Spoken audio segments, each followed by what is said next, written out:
Hi guys, we're trying again on StreamYard to see if we can get Peter in to the conversation. We've had some major technical difficulties. I can only apologise on my behalf. I've come in from the shed now into the house to see if we can get Peter involved again.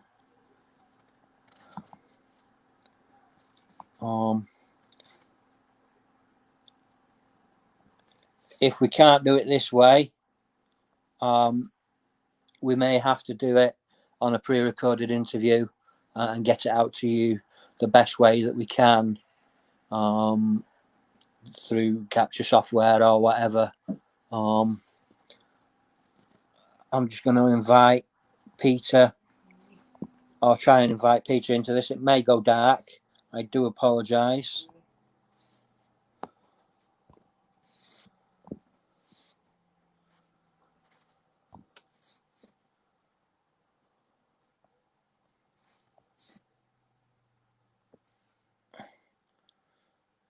That is sent to Peter, so hopefully he should be able to come in now, and we might be able to get it up and running again.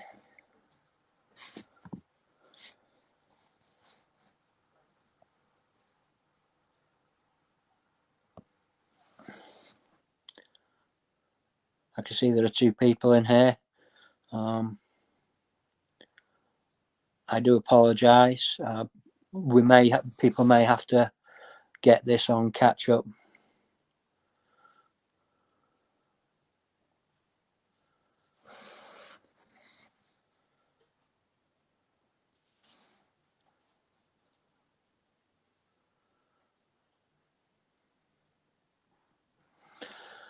I work on the premise that anything that can go wrong probably will go wrong, and it's all gone wrong tonight.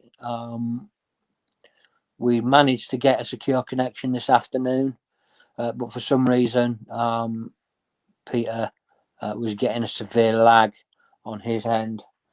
We've not been able to use any other sort of streaming device. I'm doing this from a phone, and he's doing it from a computer. So there's,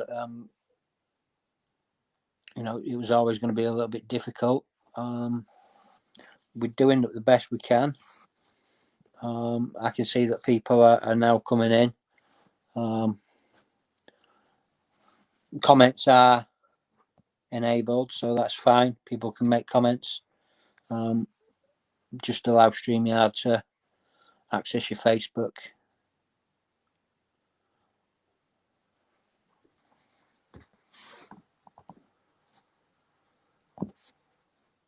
Add to stream. Hi Peter, can you hear me? Yeah, right, I can't hear you, so I'm going to have to plug you in. And hopefully, this time, it will be better.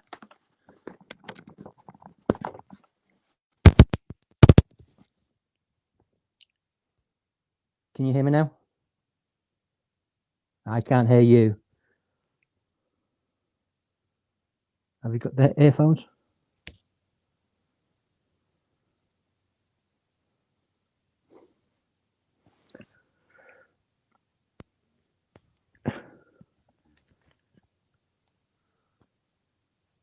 Hello? Yep, I can hear you. I can hear you. It's a little bit crackly. You might need to adjust your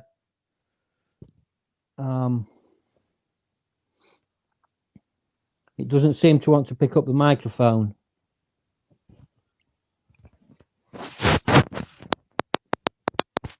Can you hear me now? No. I can hear you doing that on it, but can you hear me now? Yeah, you're breaking up really badly. Right, well, we're going to stack it then, but we can have another go when you got your tech sorted out. Yeah, I think we're going to have to. Kerry says that she can hear you. I think it's just a problem between me and you. I don't know why. Well, I'm afraid this is all proceeding at the pace of a sloth, isn't it, this evening, and not going. It is, and I have your so, voice now. That is better. I can hear you fully. Right. I don't know what's happened there, but I can hear you fully. People are saying they can hear you really well. Okay. It just, by a miracle, it just seems to have sorted out. I don't know why. I'm not going to question it. I'm not a man of faith, so I don't believe in miracles, but there you go. Well, I do. Okay. This is not a theological discussion this evening, it's though, not is a it? theological discussion, no. Okay. So we'll start then. A little bit late, so I do apologise, but people seem to have come in. Can you tell? Let's go back to the start, back to your childhood. Can you tell me a bit about your childhood and eventually why you became a policeman? Well, look, if anybody is still with us at 26 minutes past 8, all I can say is you're far more patient than I am. I've never been a patient soul ever in my life. Even as a kid, I was very impatient, and I still am as an adult. So I commend you all and thank you for sticking with it. I better try and make it worthwhile now, eh? Right, yeah. As a kid, I was largely the product of a one-parent family. My my alcoholic and abusive dad cleared off when I was about 10 years old. And at the time, to be perfectly frank with you, it was like good riddance to bad rubbish, because the marriage had been miserable. It had caused a lot of upset and hurt and all of that kind of stuff. And we'd be here all night if I was telling you about tales of how I fell out with my dad and mischief that I got up to by puncturing the tyres on his car and all that stuff. But yeah, so it was largely really miserable. And off he went, which was good in one regard. But of course, it left my mum, me and my big sister, skint. So my mum worked every hour under the sun to try and put food on the table and clothes on our back, because he just completely buggered off. It didn't have any financial input into us kids. And so we had to sell the house. Mum couldn't afford to keep the house. So not long after that, my sister went off to pursue her career in nursing. Big up for the NHS heroes. My big sister is still working in the NHS. She's a sister and she's a hero, like so many thousands of the others are. And we all love and adore them, I hope. Yeah. And so me and Mum, we had a flat a few miles away from where the house was. And, you know, Mum had to get up every morning and go to work. And she didn't see me off for school. And so sometimes, stupidly, I didn't go. You know, and it's a matter of regret to this day that I didn't get my head down and get a proper education. Because believe you me, life has not been a gravy train. I might be on the telly and do podcasts and write books and all that kind of stuff, but it's far from a gravy train. And I've had to graft, really, really graft all my life. And I can't help but think that more doors would have been opened and more opportunities might have been available if I'd paid attention and got a bit of an education. Needless to say, I've kind of drummed that into my kids. And fortunately, all three of them have really picked that up and run with it. My oldest boy left uni some years ago. There's a big gap between him and the two young ones, one of who's now at uni. And my youngest is taking his A-levels next year, and he wants to pursue the uni route, which is, you know, okay, good luck to them. That's what they want to do. So yeah, flunking my education was a really daft thing to do, and getting involved in petty crime was an even dafter thing to do. Shoplifting, criminal damage, you know, breaking into a garage to nick spray paint so I could go and graffiti QPR all over the place. As you can see by the shirt in the background, I'm still a fanatical season ticket holding QPR fan, although I don't do any graffiti these days and haven't done for many decades. Let me make that again abundantly clear, because you never know who's watching, do you? Yeah. So yeah, and drifted, left school at 16, the summer of 1976. Yes, I'm that old, everybody. and it was a glorious summer. Oh, astonishing. So I went fishing. I love fishing. And I was fishing for weeks on end, come home every 3 or 4 days, raid the fridge, have a bath, go back fishing again. And eventually I sort of came home and Mum said, are you going to get a job? So I did. It was easier in those days for a young man to get a job. I got a job as a warehouseman in Woolworths. That's the wonder of Woolworths. That was, and I loved it. But my mum didn't really think, it didn't match her aspirations, shall we say. Yeah. So one night I got home and to my horror, there was an enormous great copper sitting in the lounge of the flat that I shared with Mum. And my first thoughts were quite frankly, oh shit, what am I going to get nicked for? Anyway, he was there to convince this errant 16-year-old that actually joining the old bill might be a decent job. And he did a brilliant job on me. I mean, a really good job. He pitched it properly, the benefits of it, the pitfalls, what it might mean. He was talking about going into the police cadets, not because I was still only 16. Mm. And he really sold the idea to me. Sport, discipline, which I shunned most of my life, to be honest with you. But the sport and the opportunities to go climbing mountains and camping out and doing all these kind of things. And before he left, he pulled out the application form and went, boom, there you go. And I filled it out there and then.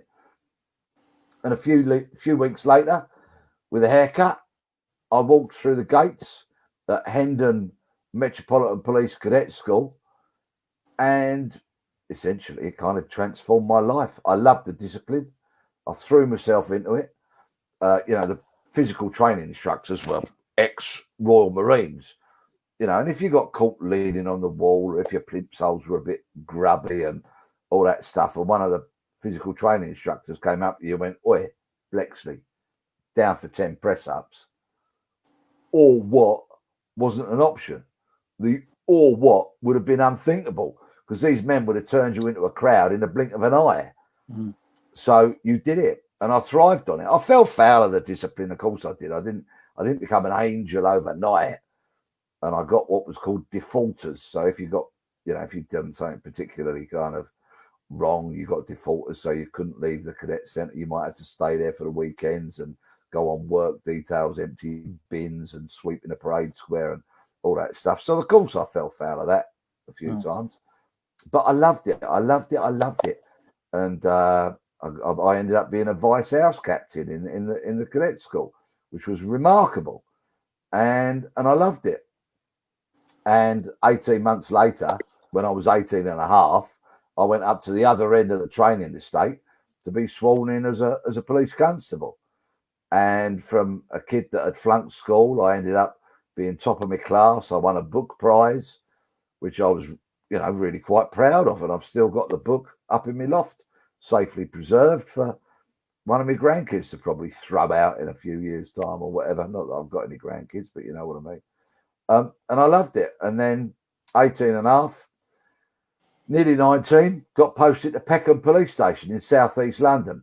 Now, if I thought I'd been a bit of a jack the lad with my shoplifting, my graffiti and my criminal damage, well, when I got to Peckham, I met some proper, tough, hard people and realised just what a suburban, bloody, fluffy lightweight I was. Mm-hmm. But of course, I had a uniform. So, and I had the law to uphold of a fashion. And I threw myself into it. And coming from the background that I had, I found it pretty easy to nick people, burglars, robbers, and car thieves and drug dealers and all that kind of stuff. It wasn't too much of a stretch, and I loved it, and I was half decent at it. I'm talking about the late 70s, early 80s. So there was a lot of very, very bad things going on. The racism was rampant. The fitting up of people was equally as rampant. And that all kind of exploded one weekend in April 1981 with the Brixton riots. Yeah. And the UK had never seen rioting like it. Never anything like it.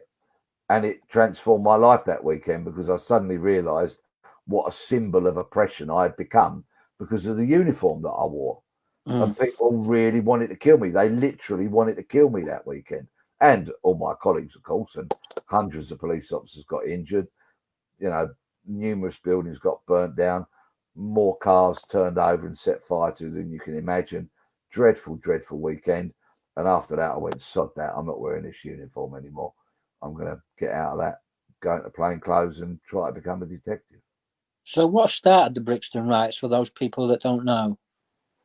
Well, I was on a people carrier at the time. So it's like a transit with windows, green, held about a dozen coppers. We were from Peckham, but we were troubleshooting all around our patch. And our division backed on to Brixton's division. We were neighbouring divisions. So on the Friday afternoon, a shout comes up, urgent assistance, Roughton Road. And Roughton Road was now known as the front line, predominantly sort of inhabited by Afro-Caribbean, second generation immigrants, some first generation, had a reputation for smoking dope, playing reggae, having little spielers in the basements and all that. And in those days, it was regarded as like being crime of the century. You know, having a legal blues party where you can dance, sell a can of beer and smoke a joint was like crime of the century. And of course, we, jackbooted bloody old Bill, had to smash all these things up, didn't we? And stop it, you know, and keep these people repressed. And in the run up to this Friday afternoon in April, there'd been Operation Swamp in Brixton, where they had gathered together every cop they could lay their hands on, and basically given the instructions to stop and search any black person that moved, essentially. And not surprisingly, tensions built and built and built, and resentment and animosity and a strong dislike of the police. Friday afternoon, young black man gets stabbed. A police officer is laying over this young black man with his knee over the knife wound in his back. Other people, not surprisingly perhaps, think this stab victim is being arrested. Right. And so the tension builds. And it starts off with a bit of mouthing, then it descends into a bit of rock throwing and tension and all of that. So a shout goes up, urgent assistance, Roughton Road. Well, there wasn't a dozen of us in our van because it was Friday afternoon and we'd had a very long week and we dropped some of the people off early because Friday, in those days, in the old bill, was Poets' Day. Piss off early, tomorrow's Saturday, right? Poets' Day. So there's only about 4 of us on this van, but we've gone, yeah, boom, urgent assistance. We'll have a lump of that on the radio. Tear up to Roughton Road, get out there. Tension's building. There's a bit of a standoff and all that. We try and face them down because that's what the old bill did in those days. And to kind of cut a long story short, lots of other units turned up. Tensions built. Things started getting thrown. It was really getting nasty, and the senior officers at Brixton Police Station called us all back to the station for a briefing. And they were head scratching and trying to work out what to do with this situation. We were used to try and sort of quelling those situations and putting them down, but this was a bit different. The scale and the size of it, the number of people involved, the number of police officers that had turned up made it a bit different. Some idiotic senior police officer in Brixton Police Station put us back out on the streets that evening with the sole instruction to just patrol endlessly in a circle. Not to get out of our vehicles, not to stop anybody, not to search anybody, not to arrest anybody, not to actually do anything other than drive around endlessly in a kind of impotent show of force, you know, and we crept along the streets, you know, just and all we became was a big red rag to a very angry bull. And you could see the tension rising. You could just see it. You know, there was all the hand gestures, the shouting, going both ways. We saw people in front of us carrying crate loads of milk bottles down into basement flats. You didn't have to be Sherlock Holmes to work out what they were going to be becoming. Petrol bombs. Obviously, it was obvious. But were we getting out the van and nicking people for that and stopping that and preventing it? No. Once again, with all the pace of a sloth, just patrol around and around and around and essentially irritate the entire local population.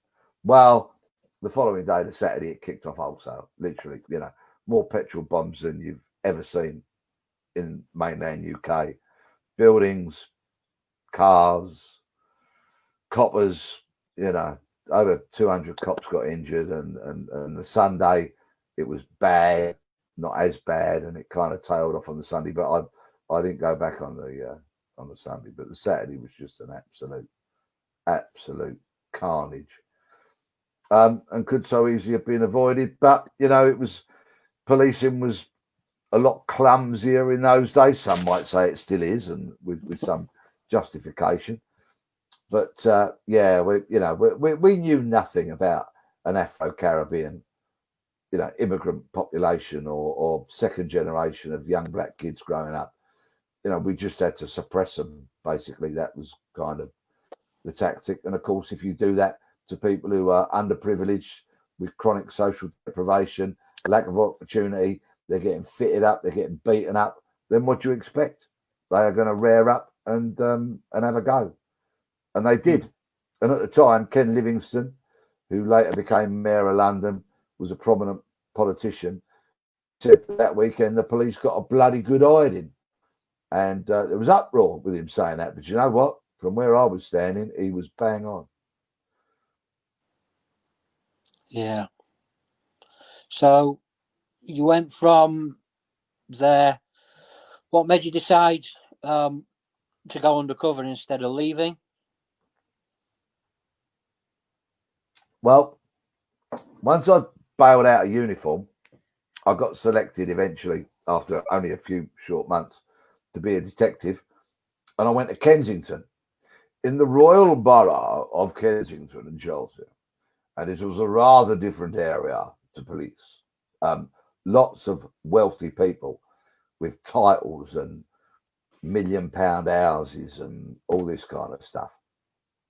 There was an area on our patch of social deprivation, but I'd never seen an area like Kensington High Street. Kensington High Street was one of the places to go to and shop if you were loaded. Harrods was just down the road, just off our patch. And it was a very, very different place. So I got exposed to lots of different crime, and I investigated lots of different crime, which was great because my knowledge base was increasing, and I was becoming a vastly more experienced detective across a wider range of crimes. There was also murder and rape and other hideous things, but I threw myself into those and dealt with those kind of crimes as well. And after 3.5 really enjoyable years at Kensington of working very hard and playing very hard, the next natural progression for me was to become a Scotland Yard detective. That was my ambition. I was fortunate enough to be approached by a couple of squads, and I decided to go for the Central Drug Squad because at the time Ronald Reagan was banging on about the war on drugs. He wasn't the first president to do that. That had been Richard Nixon back in 1971. Ronald Reagan's wife, Nancy, was launching her Just Say No campaign. Well, what a resounding success that has been over the decades, eh? And I thought, well, I'd witnessed it at Kensington. The explosion of cocaine on our streets was really, really gathering pace. And many other drugs. And I thought, no, the drug squad at the Yard is where the focus is going to be, the resources are going to be. And I plumped for that. And not long after I'd been there, I saw and learnt how people were doing undercover operations up there. And I thought, yeah, I reckon I could do that gig. So when the first opportunity for an undercover job cropped up, and the old detective inspector swaggered down to the end of the office, and he went, "We've got an undercover job coming. Anybody want to do it?" Well, like a 5-year-old at primary school, who's got the answer to the teacher's question, the arm shot up, and I'm like, yeah, I'll have a go. And so began a quite frankly bonkers 10 years of me working undercover. Well, so was it primarily drugs you were undercover on, or? Yeah, the majority, but not all, by a long chalk.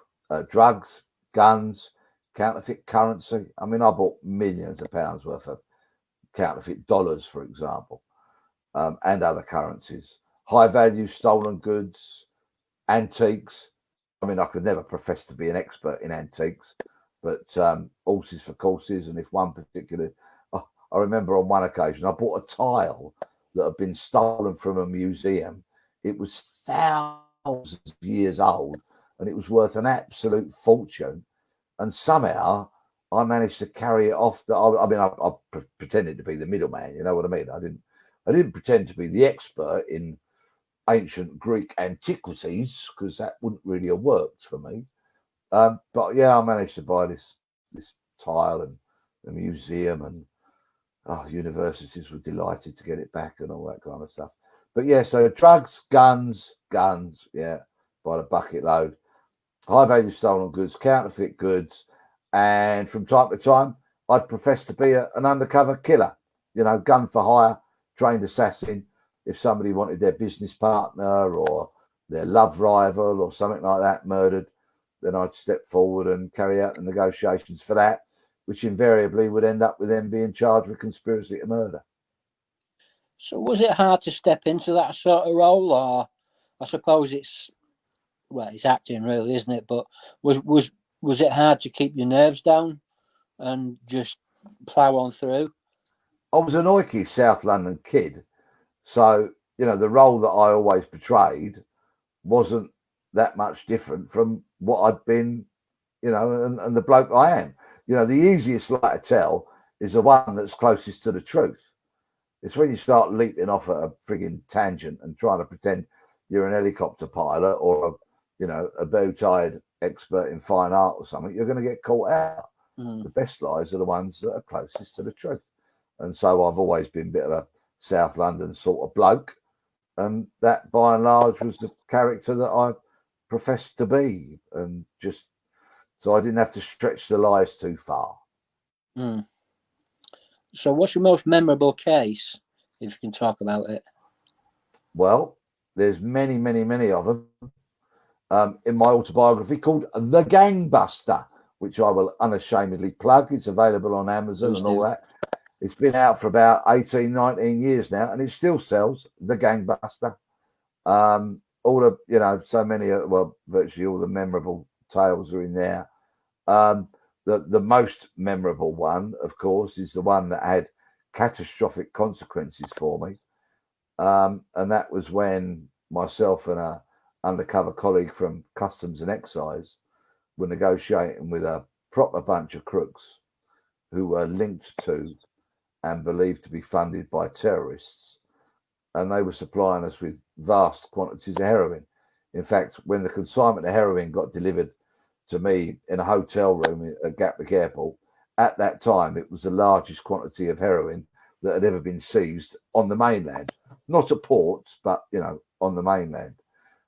I spent hours weighing it and testing it, with a bad guy in a hotel room. After all that was done, and I had a banging headache from burning so much heroin on foil and all that stuff, me and him go to the bar to have a celebratory drink to the start of a wonderful and lucrative business arrangement. Armed police come out of nowhere, throw us to the ground, nick us. Simultaneous arrests are made around the country where money was going to be handed over and all that kind of stuff. And when all the bad guys appeared in court a couple of days later, they look around in the dock and they're going, well, where's that ponytailed, cocky South Londoner? Because I wasn't in the dock with them. So, of course, you didn't have to struggle too hard to work out that I must have been an undercover cop. And they worked on the theory that if they killed me, they killed the evidence, which was, was bang on, to be perfectly honest with you. But, the plot to kill me was discovered by the FBI, who had a phone tap on a bar in Boston, Massachusetts. And they heard about them trying to find this undercover cop called Peter, and the assassin was going to be called the Doctor, and the weapon was called the Doctor's bag. Not the most imaginative code words ever, but yeah, and the assassin was going to come over to the UK. They were going to try and find me and kill me. Well, they'd have had a struggle trying to find me, because all they had, was they'd seen me and all of that. But of course, we took some kind of steps to make sure that we were careful. But then what happened was a report about that that whole operation, which was multi-agency. It involved customs, police, the Drug Enforcement Agency in America, the FBI, the Garda Síochána in Ireland, and other law enforcement agencies. It's been very complex, and there've been lots of fighting over territory and infighting, all at the senior rank level. Like above me, I'm just, I'm out there at the coalface doing the graft. But the deputy commissioner wanted a document, a report written about it all, which a detective sergeant on the investigating team did. But in that report, instead of putting my code number, which is allocated to me by the undercover unit at the yard, and used to be 522, instead of putting that code number in the report, this person that I will politely call a man put my real name, my full name, Detective Constable Peter Bleksley. Well, I've got a very unusual surname with a very unusual spelling, Blekley. I think there's only about 14 Bleksleys in the UK, and I've fathered most of them. No, only 3 of them. I'm joking. And for some inexplicable reason, my real name went in that report and featured on every page virtually. So that's the first big ricket. The second thing that shouldn't have happened was that report was printed out and taken out of the police building in a briefcase in a covert car, in an undercover police car. And then the same officer that wrote the report printed it off, took it out of the police station in a briefcase in the back of the car, parks that car up, and goes shopping. Shopping, would you believe? Or so the story went. And guess what happens while he's shopping? Oh, yes. That car gets broken into. And of course, the briefcase containing the report, which contains my real name, gets stolen. So now, if the bad guys that want to kill me can then marry up that plot and my name, shit just got real, so to speak. And literally one night I'm driving home from work, get a phone call, don't go home. What? From one of the bosses at the yard, at Scotland Yard. Don't go home.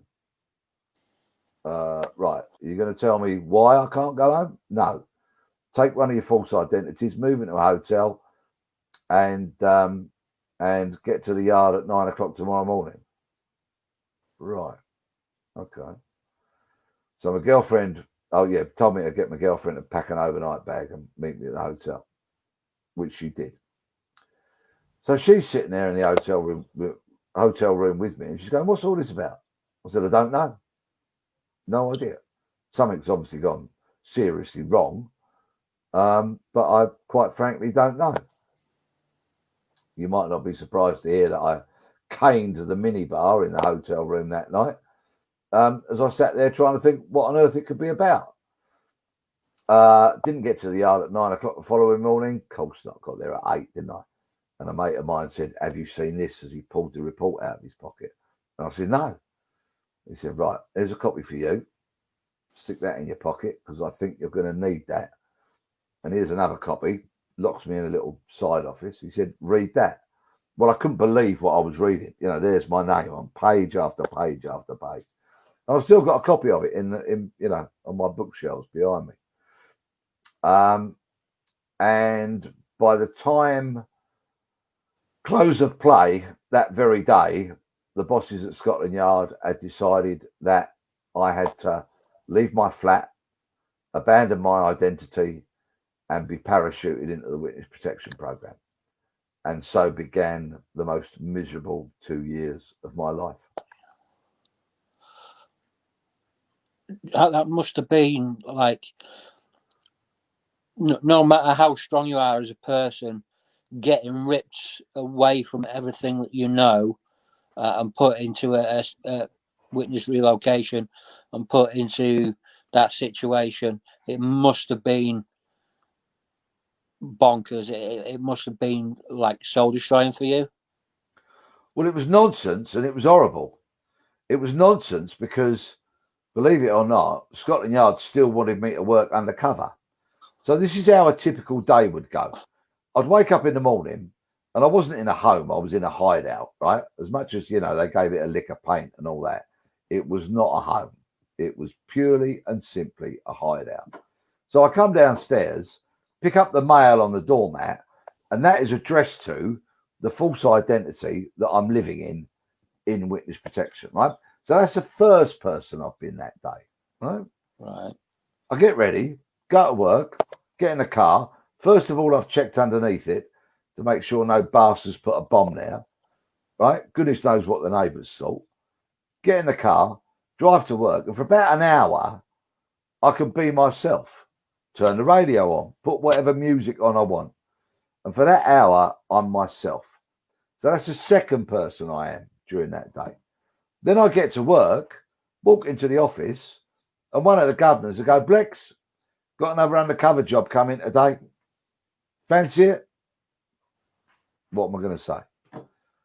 So by 11:30 in the morning or midday, for example, I would have been 3 people in one day. And it was just unsustainable. You know, by the time I finish work anyway, whatever time of day or night that might be, and I go home to the hideout, what am I going to do? You know, I live in continual fear of the assassin's bullet. I'm still convinced that there's been some great big conspiratorial nonsense going on regarding the report and all of that. And my mental health is falling apart and I'm drinking like a fish. I mean, the bloke who ran the local off licence loved me because he saw me every day, every other day, with another big drink to go home and try and blot it all out and lose it and all that kind of stuff.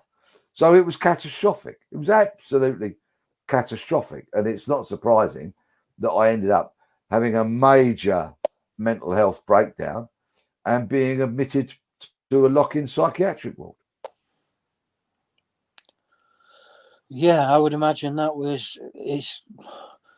had some experience with running like short and long cons back in the day, with a few crews out in Leeds, and I know how difficult it can be keeping a persona, but keeping 3 personas in your head and then pushing yourself and pushing yourself. I mean, I've struggled with mental health, but that must have really caused an identity crisis. Yeah, it was a disaster waiting to happen. Unfortunately, in those days, you know, mental health just wasn't a consideration. Not when you're a roughy, tufty Scotland Yard detective. None of my bosses were aware of it. None of them gave it a thought. And when I finally became as seriously ill as I was, it was only then really that they sort of begrudgingly took some notice. So you went into you you went into a psychiatric hospital.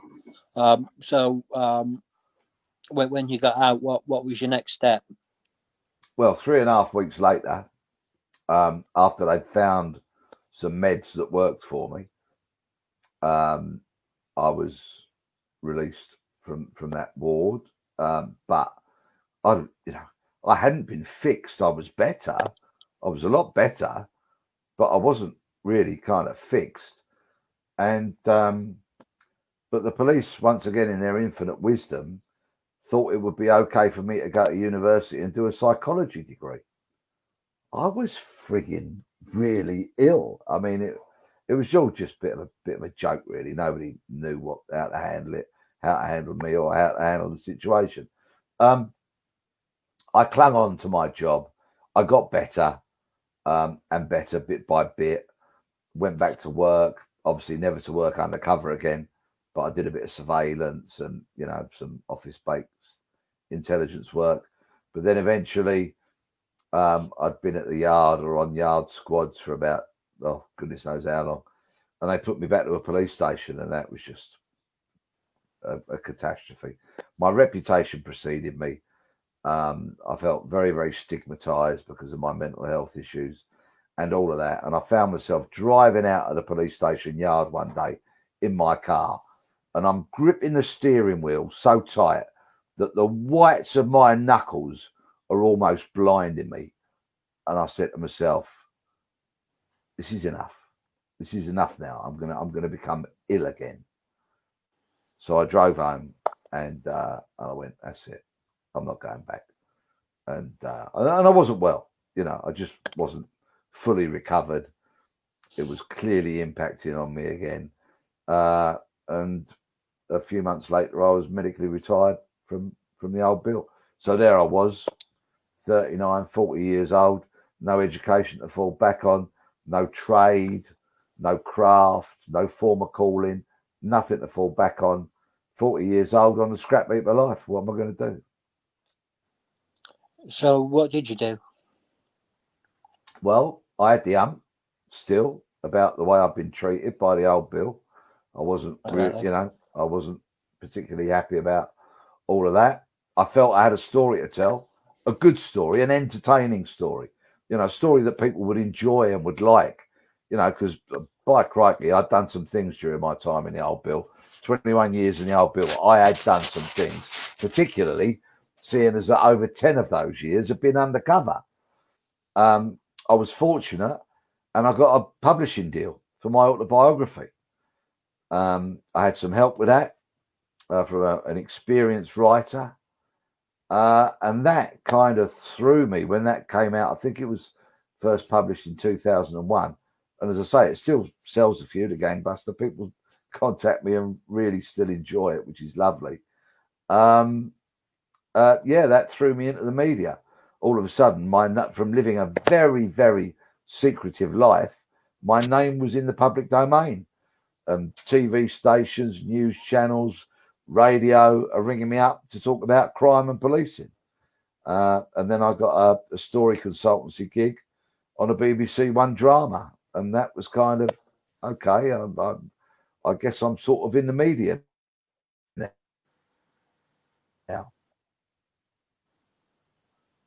Yeah. So you're doing the consultancy.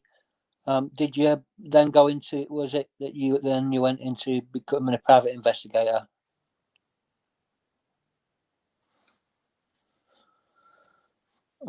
I do apologise. We seem to have lost Peter.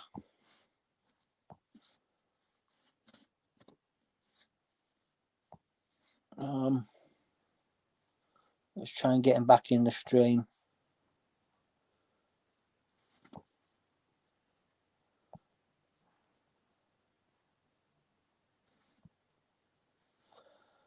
I do apologise about this. We're going all right. And now we've lost him. Let's try and get him back.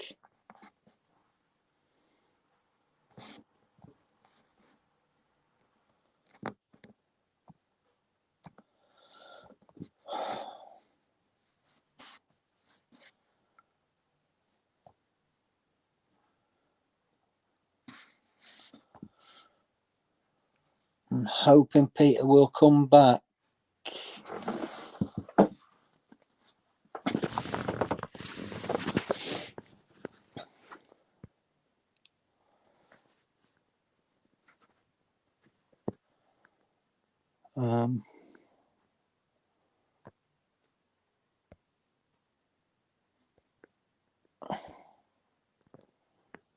Might go black again for a second.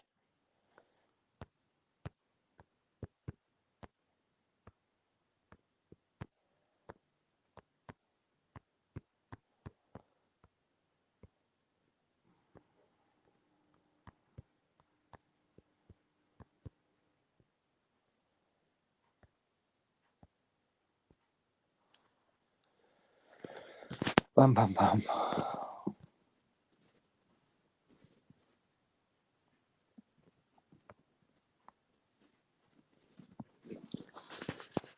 Try and get Peter back. It hasn't been great tonight. We've managed to have him for a little while. But we seem to have lost him.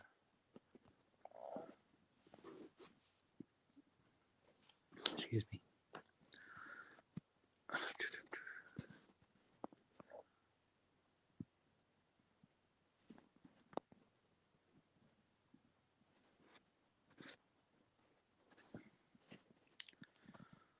Hopefully we can get him back.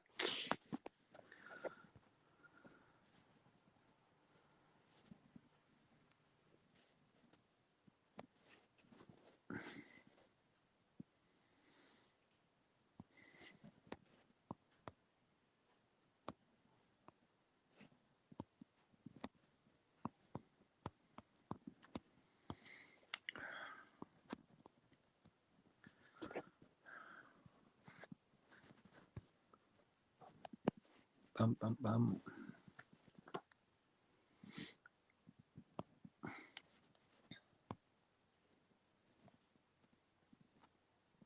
It seems we've lost him. We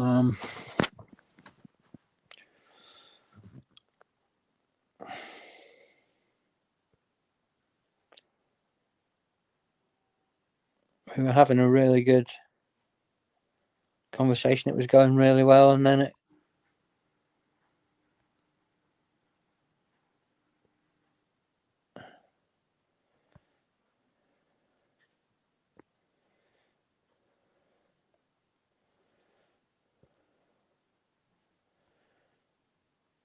I am going to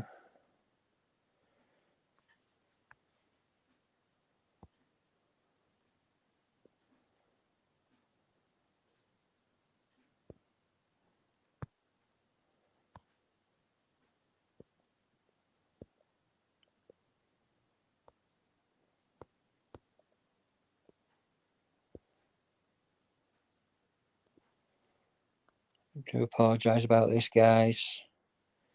I'm doing my best to get him back.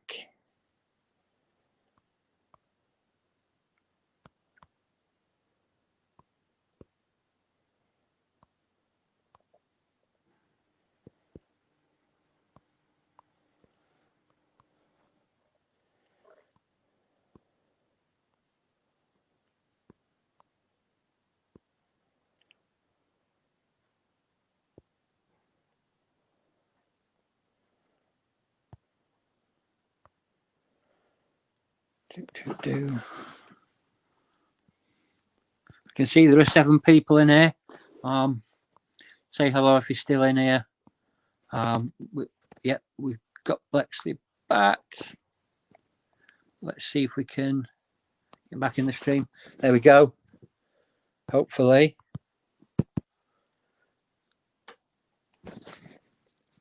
There we go. Hi, Peter. All right. Yeah, we're back. Okay. We lost from the stream for some reason. How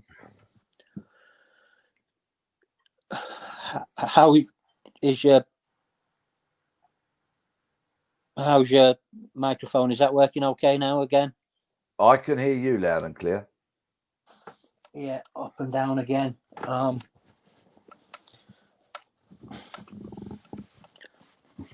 Let's try this again.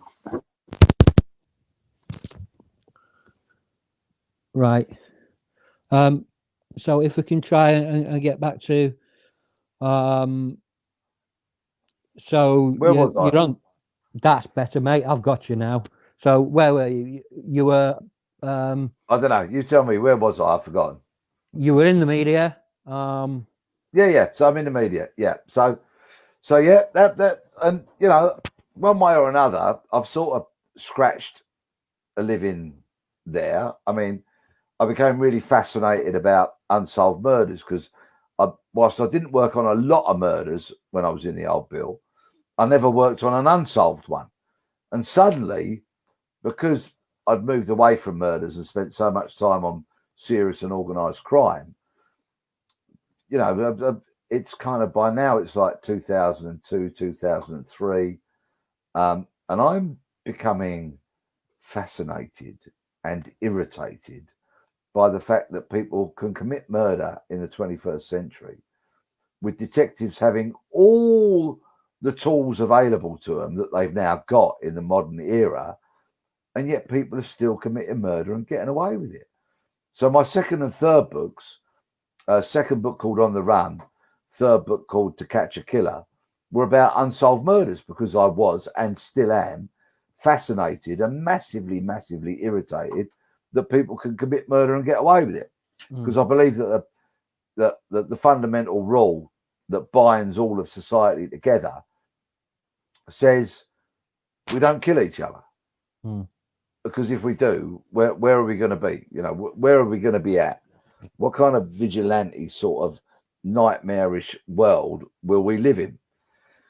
And yeah, and that's fascinated me and still has, which largely brings me around to my current project, which I'll talk about in just a minute. Finding Mr. Kevin Powell.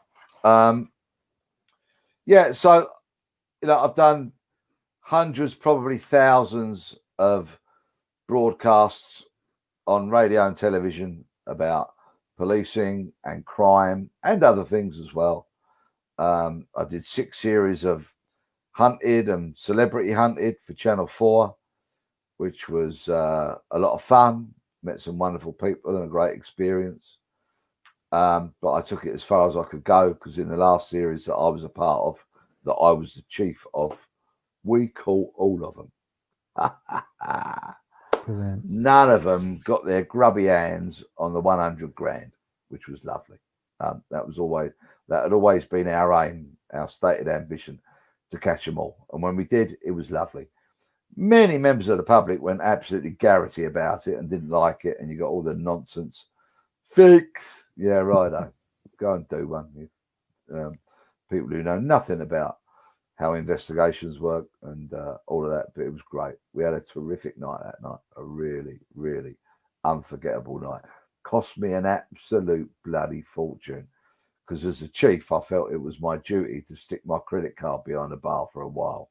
Yeah. Oh my word. Don't tell the wife, ever. Needless to say, because, you know, we caned it for a bit, but anyway.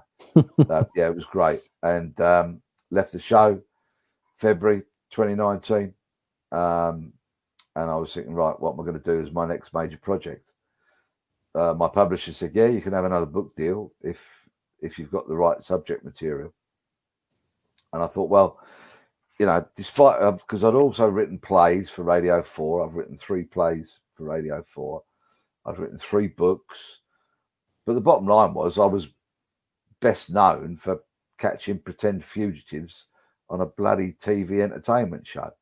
So I thought, right, combine all of that together, my experience, my contacts, you know, my network, what I'm known for. So instead of hunting pretend fugitives, with my passion about unsolved murders, let's go and hunt a real one. And believe you me, they do not come more wanted than 6'6", Liverpudlian, 40-year-old Kevin Powell, P-A-R-L-E, Kevin Powell. And he's wanted in connection with 2 separate murders. There's the victims on the back.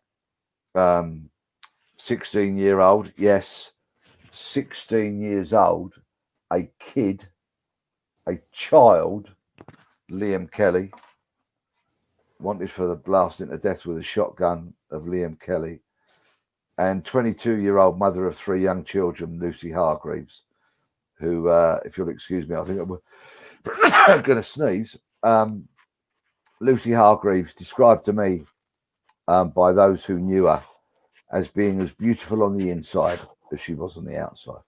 A mother of 3 young kids who have had to grow up without their mum, knowing that she was blasted to death with a shotgun and that nobody has ever been held accountable for that ghastly crime. 2 despicable, ghastly crimes. And what do we want? You know, do we want the Shotgun to sing the song in Liverpool, or do we want Lennon and McCartney, Ian Prowse, Jerry and the Pacemakers? You know, what do we want? Kevin Powell simply must be found. And so for the last 18 months, I've been hunting him. He's not convicted of either of these crimes. Let me make that abundantly clear. But he is very much wanted in connection with both of them. And I've devoted the last 18, nearly 19 months of my life to finding him. And it dominates my life, morning, noon, and night. I've had a remarkable journey. I am still on a quite remarkable journey. Fortunately, the BBC came on board, and we have at the moment 12 parts of a podcast out there. Don't know if you can see that. Yeah. Manhunt, finding Kevin Powell. It's our podcast about my ongoing hunt. Further episodes of the podcast have been commissioned by the BBC, and as soon as we can make more information public, we will do. But our podcast has won an award at the prestigious New York Radio Festival Awards. It's been downloaded over 2.5 million times. So it's rather popular. Please have a listen to it. I'm sure you'll enjoy it. And 2 months ago, to my book, my latest book, which is also called Manhunt, was published, which is about my hunt for Kevin Powell. It's very different from the podcast, very different. And many people have kindly done reviews of both, and they've said, you know, I listened to the podcast, thought, what's the book going to give me? Read the book and realised just how different it was. And people have said astonishingly nice things about the book. And if you go to theworks.co.uk, believe it or not, it is only £4. I will link it. Please do. Christmas is coming. I'm just flattered by the lovely things that everybody said about it. Kevin Powell will be found. Yeah, Kevin Powell must be found, and Kevin Powell will be found. So who is Kevin Powell? What can you tell me about Kevin Powell? 40 years old, didn't come from the rough side of the street in Liverpool at all.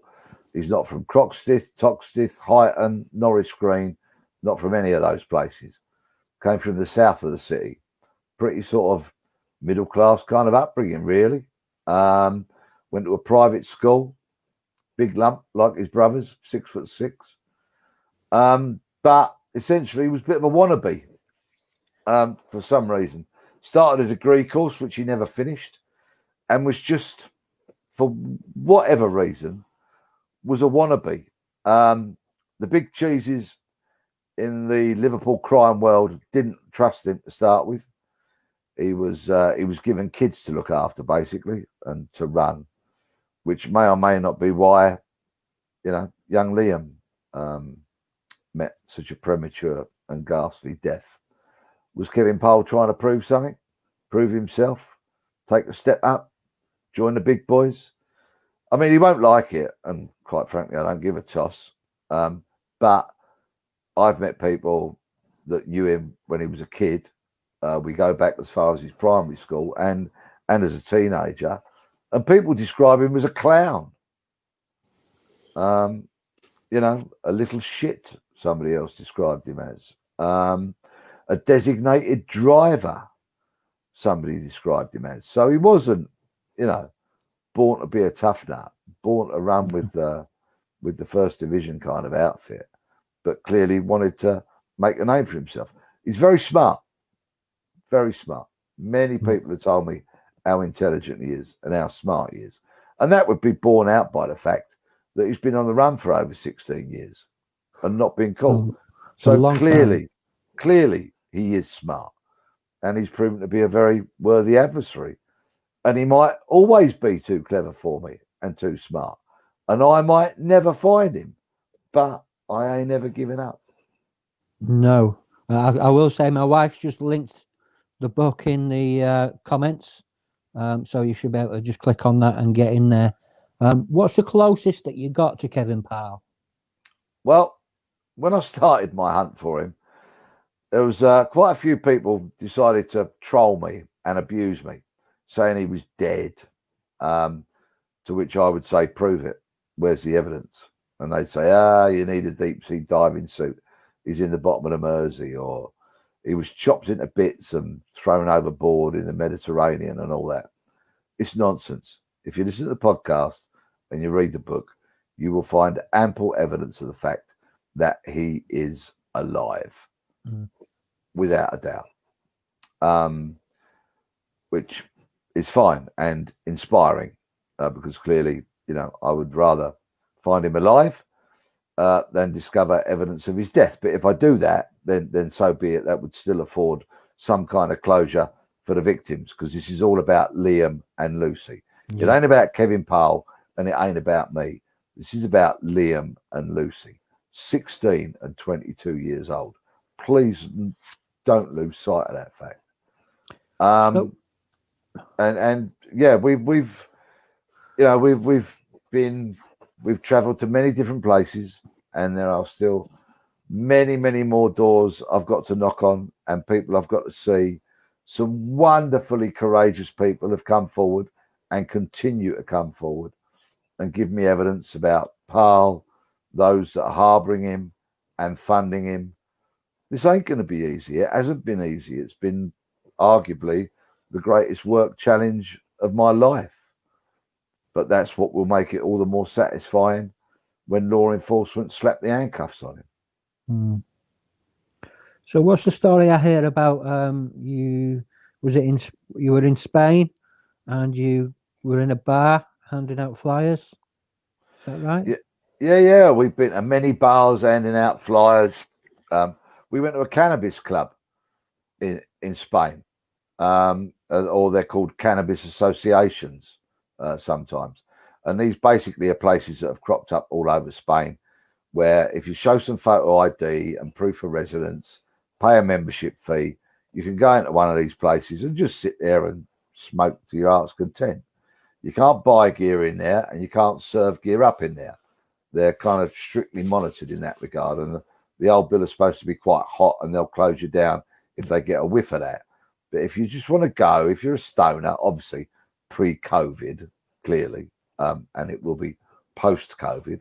But if you want to go and get stoned with like-minded people, then you can go to these places. Well, back in February, we were in Spain.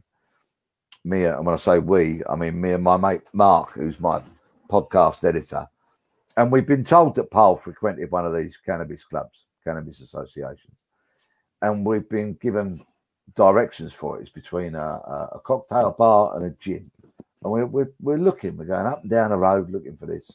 And I could see a place that looked a bit like a doctor's surgery or a dentist kind of place, quite kind of sterile and white with frosted glass that I thought, you could probably see out, but I can't see in.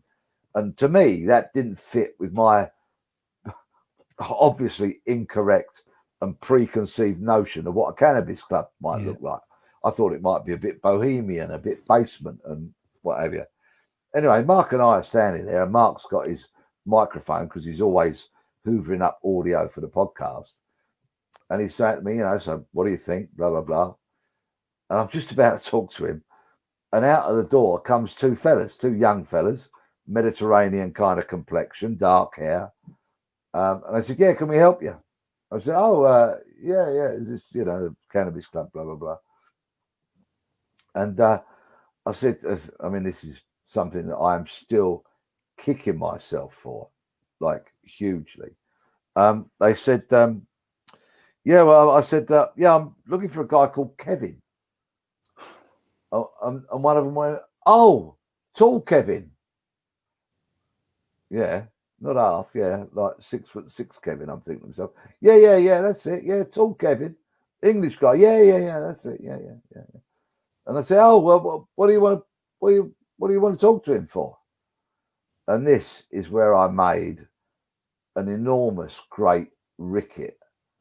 Because what I did was I delved into my rucksack, which I've always got, and of course pulled out one of these. And as you can see, They are obviously developed from a mugshot, aren't they? And straight away, the geezer went, no, no, oh, no, no, no, no, no. He said, no, no, no. He said, no, he said, the Kevin that we're talking about is 75 years old. Yeah, righto. So how many tall 75-year-old white English Kevins are there living in a small town called Albia on the outskirts of Benidorm? Yeah, really? No. They were talking about Kevin Parle, obviously. Yeah. And I've had it listened to by experts, you know, the country's leading criminologist, and, you know, very vastly experienced people. And then they've all gone, yeah, they're lying, of course. They're talking about Kevin Parle.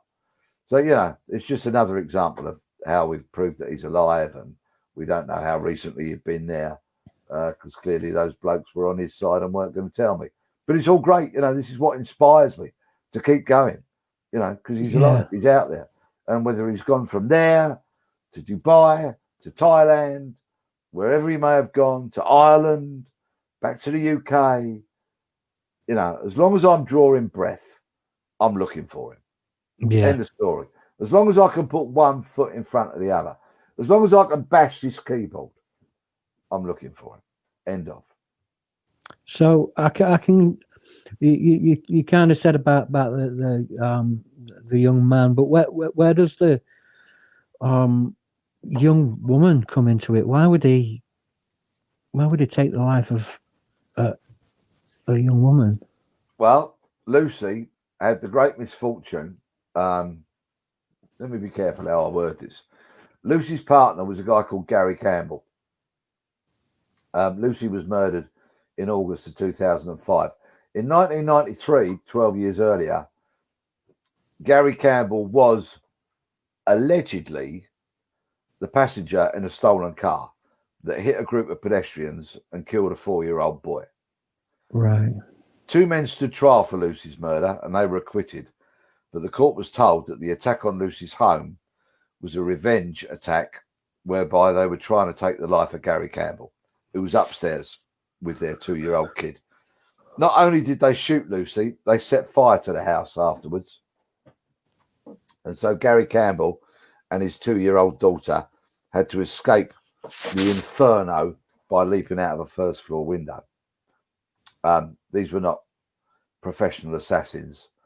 They were hideous, vile, pathetic amateurs. That is just absolutely harrowing. I must say that's just that's painful to listen to. That's stunned me. That has, honest, to be It was honest. a vile, vile, ghastly crime. And do you know what? Fair play. Many people in Liverpool that I've spoken to, I've spent weeks and weeks and weeks up in Liverpool, and I can't wait to get back up there as soon as travel restrictions allow. Many people in Liverpool have said to me, Peter, look, you know, you're born and raised in this city with the attitude that you don't grass. You don't talk to the authorities. You certainly don't tell the police what you know. And I go, okay, yeah, fine, I get that, you know, and I have to respect that if that's what people want to say. But Lucy's murder is a completely different ballgame. Completely different. Hardened career criminals in Liverpool go, that's wrong. That is just so wrong. She was a beautiful, entirely innocent and unconnected to any kind of crime, lovely young lady. Blasted to death with a shotgun and then set on fire. You amateurish, filthy, revolting people. Kevin Parle is wanted in connection with that crime, and I, of course, want to find him. Yeah, I can see why. One of my questions was going to be why Kevin Parle, but that is just I can understand. Yeah, and let's not forget, Liam was a 16-year-old kid, Yeah, right? I was a pain in the ass when I was a 16-year-old kid. Liam was denied the opportunity to grow, to mature, to enter manhood, to find a partner, to have some kids and to provide for them. He was denied all of that. He was a child. Kevin Powell is wanted in connection with the murder of a child and a 22-year-old mother of 3 young children. They don't come any more wanted than Kevin Powell, in my opinion. No.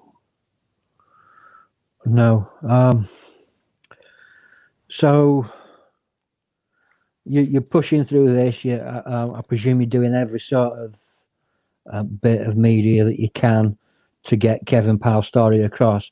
Because until I'd seen the remnants of the podcast and heard you speaking about Kevin Powell, I knew nothing about it. Yeah, I'm a 43-year-old man, so what was it, like 16 years ago? I would have been still compos mentis and that. I must admit I hadn't heard of it. And No, so tonight is a victory for me, Jack, because you now know about Liam and Lucy and the fact that Kevin Powell is wanted, and your listeners, your viewers now know about Liam and Lucy and Kevin Powell. So tonight's a great night for me because it's a victory, because so much of what I'm doing is geared up to spreading the word, because by spreading the word about Liam and Lucy, and of course the fact that Kevin Powell is wanted in connection with both of those crimes, this is how we will shrink the world for him.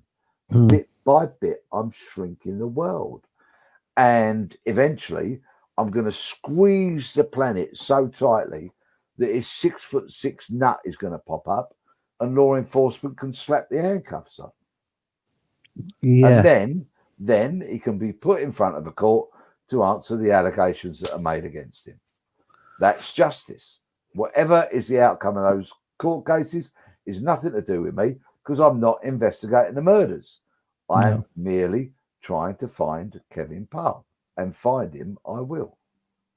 That's certainly commendable, and like you say, it takes up a lot of your time. Do you find that difficult in balancing it with your family? I found sometimes when I get immersed into my work, when I was doing the book about people escaping human trafficking, I got immersed into their stories and into their world. And I know you've been immersed into different identities. Do you find it hard in separating that from your family, or is it just totally just overtaking your life and your family? I'm lucky to have an understanding wife. Are you the same? I love work. I absolutely love work. It's what keeps me young. I've got the energy and enthusiasm for work that I had when I was half my age, and I love it. And I can't ever see myself stopping work, because I absolutely love it. I've got an understanding family. Yeah, we try and have dinner together every night time and sit around the table. How are you? What have you done today? What's going on in your life? All that kind of stuff. We definitely try and make time for that. But a lot of the time I'm on the road, and my family understand that. Yeah, I try and sit down and sit in front of the TV and watch a bit of TV with them and watch sport and all of that. But hunting Kevin Powell does hoover up an enormous amount of my time. And my family know that. They're aware of it. They probably think as long as I'm doing that, it'll keep me out of trouble. And consequently, I'm very lucky in that they support me. Yeah, and of course, you try and set an example to your kids, don't you, to work hard and try and set yourself goals and see if you can achieve them. Yeah. So what's next for you after this? And post-COVID? Can't even begin to think. After COVID, knocking on doors and getting in front of people in my ongoing hunt for Kevin Powell. That's it. I do other bits of work when they crop up, because hunting Kevin Powell is a very expensive thing to do. Yeah. So I need to do other bits of work to put some money in the pot. So if a day's work on TV crops up here, or a bit of commentary on crime pops up there, I can cop a little payment and it all goes into the Kevin Powell hunt. My wife would also like me to put some money on the, on the dinner table, but they kind of understand. So I do other work from time to time. I was very lucky. Last year, I presented a TV series on a channel called CBS Reality. The series was called New Scotland Yard Files, but in essence, it was only about 12 days work, Right. in total to do the 10 episodes. And that bit of money, those 12 days work, was great because, I can give, say a bit of that money's for the family, but, the other money is goes in the old hunting Kevin Powell pot. But yeah, it's relentless. But it would be so worthwhile, so that at the end of the day, perhaps Liam and Lucy's family will have some degree of closure. You never get over it. I've spent more time than I care to mention in the company of people who have lost children to murder. And of course, the pain never goes away. They just learn to live with it. And one of those people in particular is a lady called Tracy Hanson, whose 21-year-old son, Josh, got brutally murdered by a piece of garbage called Shane O'Brien, who went on the run, funnily enough, for 3.5 years. And Tracy's a mate of mine. And she, she ain't ever going to get over it, but she deals with it. And she's inspired, and she's the most uplifting, inspiring woman I've ever met. I absolutely adore her. And I know the hurt that gets caused, and I've spent time with other people who have lost their kids to murder. So it's just got to be found. This is about truth over lies. This is about right over wrong. This is about justice.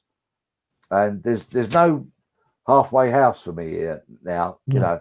You are either on the side of honesty, truth, and justice because you want to see Kevin Powell caught. If you can afford £4 for the book, please buy it, read it, and hand it on to someone. Help spread the word. Have a listen to the podcast, Manhunt, Finding Kevin Powell.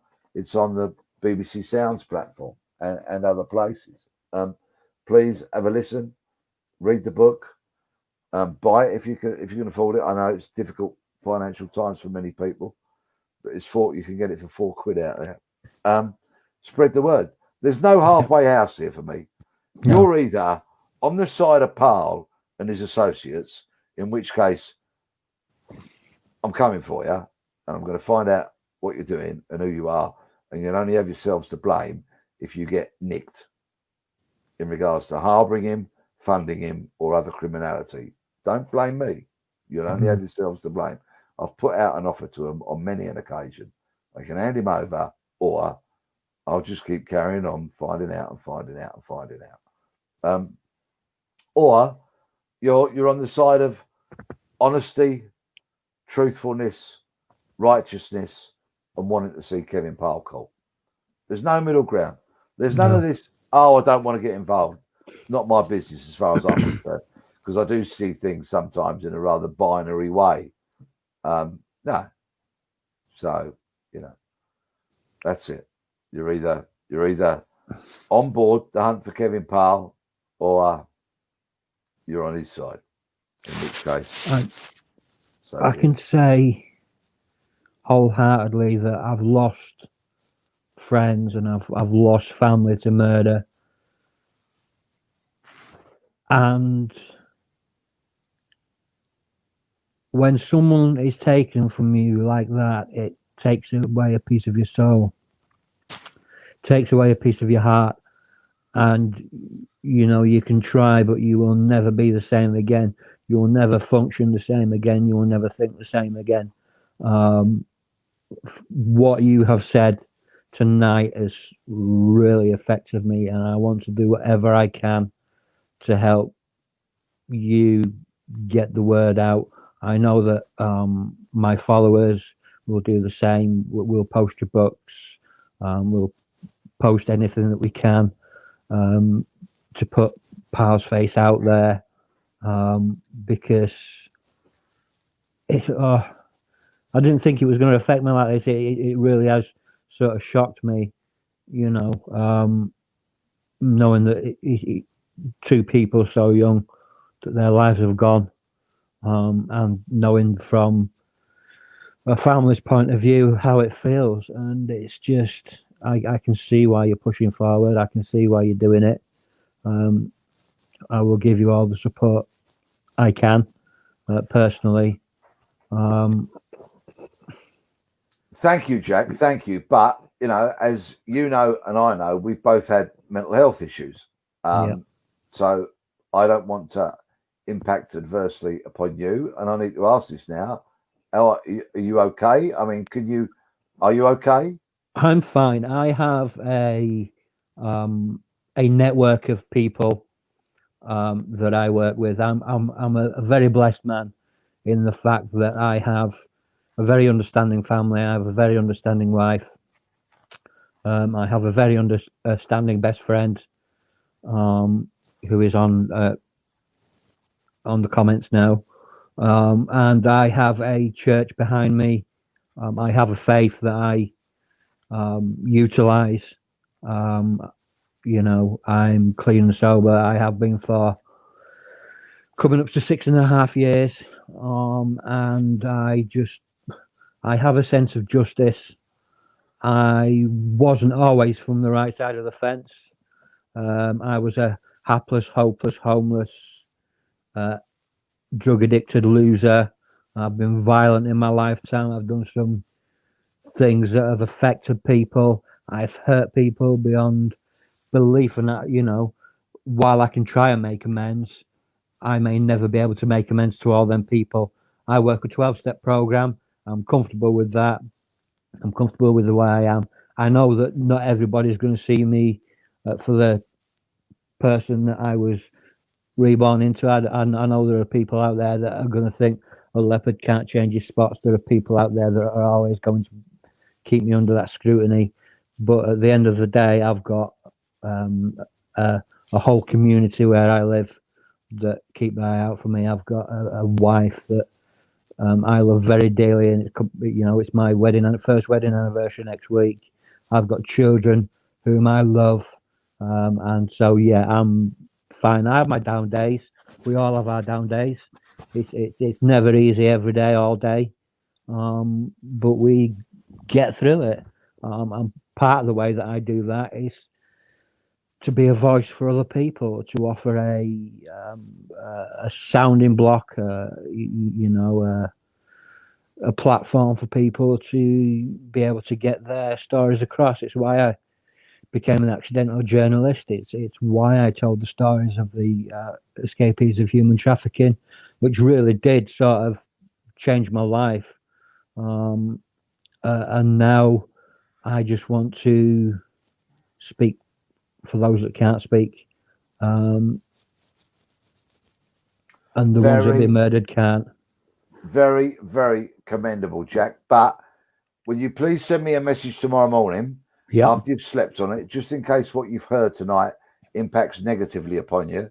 I'm always here. Likewise, you can always talk to me, right? So please drop me a line tomorrow. If there's been any impact, we can talk it through together, perhaps. Or I'm so glad for you that you've got a wonderful network of wife, friend, church, believers, all of that. Not a man of faith myself, as you know, but utterly respect anyone who believes. I think that's wonderful. I think that's the basis of a tolerant society, isn't it? That we can all have our own feelings and thoughts and respect and embrace and all of that. And I've been to many, many places of worship, and by crikey, some of the most astonishing buildings I've ever seen or been into in my life. So I'm so happy for you, Jack.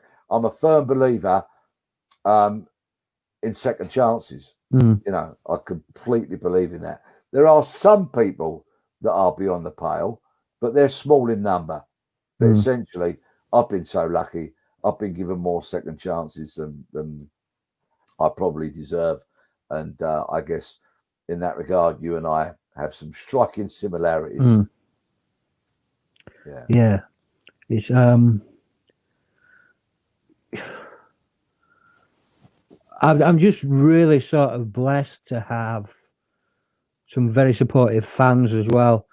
I have some people in my life that have followed me, followed my career from the start that have really been sort of a help. Jason Edwards is one of them. He did the first lockdown legacy. He's a hostage negotiator. He's been really pivotal in my career. He's really pushed me to speak publicly, which I often have struggled with. And this, for me, is a really good exercise to be able to do that and to build confidence, which I'm doing. So, yeah, I want to thank you for that. Would you mind answering a question for Jason? Not at all. Go for it. I just need to scroll back. As I said, Jason is a barricade and hostage negotiator. He's got his dream job.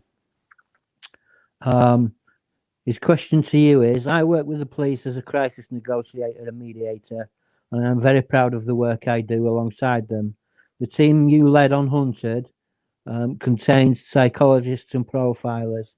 In your time as a serving officer, did you notice a move towards understanding criminals' behaviour through psychology, etc.? And do you value it as a resource for fighting crime? No, we didn't, Jason. Right? Probably because I left the cops 20 years ago, and the area of crime and policing that I was in was serious and organised crime, so we didn't. But what did happen at the time, excuse me, was that profiling, geographical profiling, psychological profiling was coming into police work for murder investigations. And let me tell you a short story, if I may. Have we got time for this, Jack? Yep. Okay. We've got all the time you want, mate. Okay. One day I was in the canteen at New Scotland Yard and I met a mate of mine that I'd worked with at Kensington years ago. And he was on a homicide investigation into a dreadful killing of a young woman, mum, called Rachel Nickel, who was murdered on Wimbledon Common. And it was getting massive publicity. And a young man called Colin Stagg had been arrested for this crime, but was not yet charged. The police, going on the advice of a geographical profiler, I think he was, had launched an undercover operation, a honey trap, and they sent a female undercover police officer to befriend Stagg and then have a series of meetings and conversations with him. And Stagg ended up getting charged on the strength of these conversations.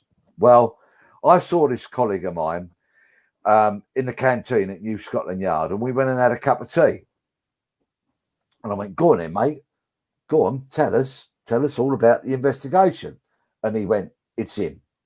It's Colin Stagg." He said, "It's him. Without a shadow of a doubt, it's Colin Stagg. We've got the right man." Hey, right. Colin Stagg was charged, went on trial at the Old Bailey, and the case was slung out. And the judge was utterly scathing in his criticism of the undercover operation and the fact that Colin Stagg had been prosecuted. Sometime after that, the real murderer, a vile, repulsive man who was later convicted of other murders and rapes, called Robert Napper, was convicted of that crime because he was the true culprit. So I always have had some kind of, shall we say, caution about accepting those kind of what I would call soft sciences. They're imprecise sciences, aren't they? It's not splitting the atom. It's not developing a vaccine that will work or won't. It's well, in my opinion. You see, and for me, that is very, very dangerous because I firmly believe that every investigation into a crime should be a search for the truth and not proof. You see, with Colin Stagg, They tried to prove a theory. So they were after proof and not truth. If they'd gone for the truth, they might have arrested Robert Napper earlier, and the list of victims that he claimed might not be as long as it tragically is. Wow. Great question, by the way, Jason. Thank you. Yeah. Yeah, that was a brilliant question. Have I got any more questions? Let me have a look. Boom, boom, boom, boom, boom. Josie Jane Brown, who is my PA and one of my closest friends, she just wanted to let you know that she really enjoys your narration on the crime shows. She says Thank you, Josie. She says you're clearly good at what you do, and we need more people with your dedication and devotion to the job. Is it a different sort of kettle of fish now with coppers? Is it a different breed? Yeah, I think policing has changed. Much of it for the good, by the way, unrecognisably from my day. And most of that is for the good, right? You know, still, those frontline men and women are heroes. End of story. Dedicated, yeah, there's wrong uns, but, you know, you take any organisation of 100,000 people and tell me there's not going to be wrong uns amongst them, right? By and large, I think the frontline are wonderful. I think, sadly, often they are lions being led by careerist donkeys. And that is a great concern to me. I think promotion in the police these days is so much about being able to use the right terminology, the right phrases, and that kind of stuff, rather than being a natural leader of men and women. You know, but yeah, you know, it's gone 10 to 10 now, but don't get me started on that, because we will be here till the small hours. And yeah, I feel sometimes for the front line, but you know, we shall see. Yeah. Yeah. I think probably we should maybe leave it there. We can always have part 2, can't we? Sometime, I would Jack? love a part 2, mate. I would love a part 2. See what the feedback is. See if your audience fancy it. But yeah, we can come back. There's many other things we can talk about. You know, old tales from undercover. If we do it in 2 or 3 months' time, there'll be more developments on the hunt for Kevin Powell. Give it 4 or 5 months, perhaps, when I've travelled a bit more widely, and all of that, and it'll be great to come back. And may I just say, thank you for having me, Jack. Thank you for having me, mate. It's been an extreme pleasure. I apologise for all the technical difficulties we had. Shed X was meant to be House X tonight, I think. It certainly is warmer, I will admit that.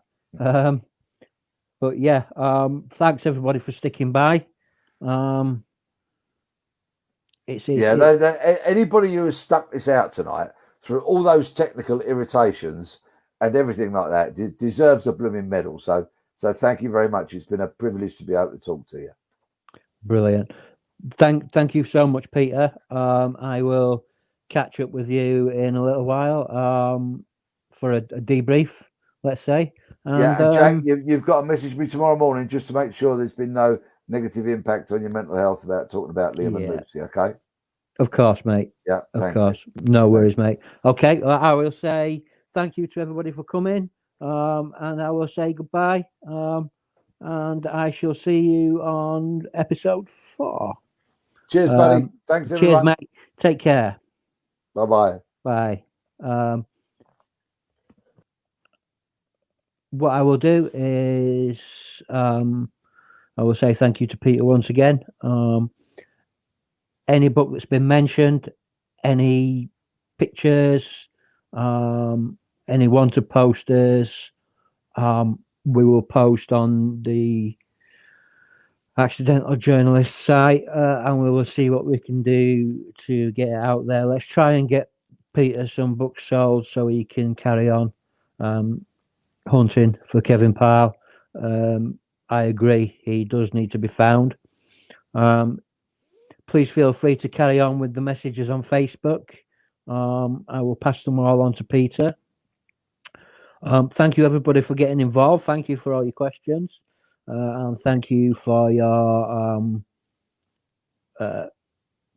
thank you just for sticking around despite all the irritations of really bad feeds and things like that. We got there eventually. So yeah, I will see you for episode 4 pretty soon.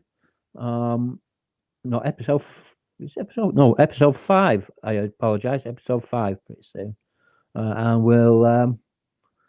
we hope to just keep taking this up. Please keep sharing this.